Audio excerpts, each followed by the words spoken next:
तो आज हम बात करेंगे प्लेनेट अननोन शॉर्ट फिल्म के बारे में। मूवी की शुरुआत में हमें बताया जाता है कि 21वीं सदी के अंत में मानव जाति ग्लोबल रिसोर्स की कमी का सामना कर रही थी। इसी वजह से इंसानों ने स्पेस रोवर को रहने योग्य ग्रहों पर भेजना शुरू कर दिया और इन स्पेस रोवर के पास एक खास प्रकार की शील्ड थी और इन शील्ड का टारगेट प्लेनेट्स पर टेस्ट करना था ताकि वो जान सके कि इंसानों के लिए प्लेनेट सुटेबल है या नहीं। फिल्म के स्टार्ट होते ही हमें दो स्पेस रोवर देखते हैं जो शील्ड टेस्टिंग के लिए अननोन प्लेनेट पर आए थे। अभी उनमें से एक रोवर एक जगह पर रुक जाता है तो दूसरे रोवर से शील्ड टेस्टिंग डिवाइस लेता है और उस डिवाइस को नीचे जमीन पर रखकर एक्टिवेट कर देता है, जिससे सीड्स जर्मिनेशन प्रोसेस स्टार्ट हो जाती है। लेकिन कुछ देर बाद वो डिवाइस डीएक्टिवेट होकर रेड अलार्म देने लगता है क्योंकि वो जमीन उस सीड्स के लिए अनुकूल नहीं थी, इसलिए सीड्स डेड हो जाता है। हम देखते हैं कि इसके पास एक ही लिविंग सीड्स यानी कि एक ही एक्टिवेट डिवाइस होता है और अब वो दोनों फिर से अनुकूल वातावरण ढूंढने के लिए निकल पड़ते हैं। अभी अचानक मीटियोराइड यानी कि उल्कापिंड जमीन से आकर टकराता है। ऐसे और से उल्कापिंड एक साथ जमीन पर गिरना शुरू हो जाते हैं और अब वो उन मीटियोराइड से बचने के लिए वो दोनों स्पेस रोवर अपनी जान बचाने के लिए वहां से भागने लगते हैं। इसी भागादौड़ी में वो ऐसी वीरान और बुलबुलाई टाइप जगह पर आ जाते हैं।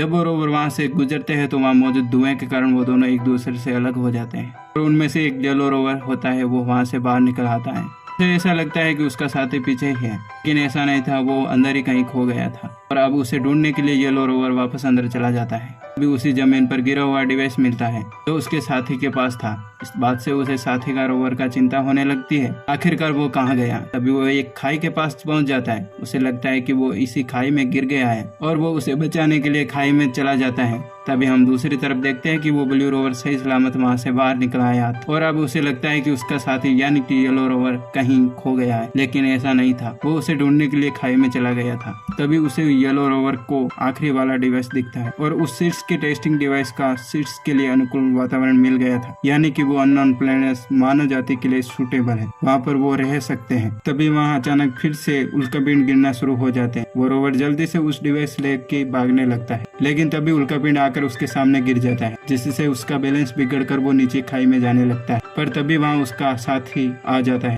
उसे अपने से जोड़कर उसको ऊपर की ओर खींचने लगता है। इस वजह से उसकी जान बच जाती है। फाइनली वो दोनों भी वहाँ से बाहर निकल आते। बाहर आने के बाद वो दोनों रोवर देखते हैं कि वो एक्टिवेट हो चुका, उसमें जो सीड मौजूद था वो अंकुरित हो चुका, यानी कि वो अननोन प्लांट्स के लिए अनुकूल, और इस बात से उन्हें बहुत खुशी मिलती है कि उनका टास्क पूरा हो। अब मनुष्य अपनी बस्ती बसा सकता। कहीं न कहीं ये छोटी सी कहानी हमें सोचने पर मजबूर कर देती है। अगर आज हमने अर्थ के एनवायरनमेंट को नहीं बचाया तो फ्यूचर में एक पौधे को उगाने के लिए हमें अननोन प्लैनेट्स को खोजना पड़ेगा। और इसी के साथ ये शॉर्ट्स फिल्म यहीं पर समाप्त हो जाती है।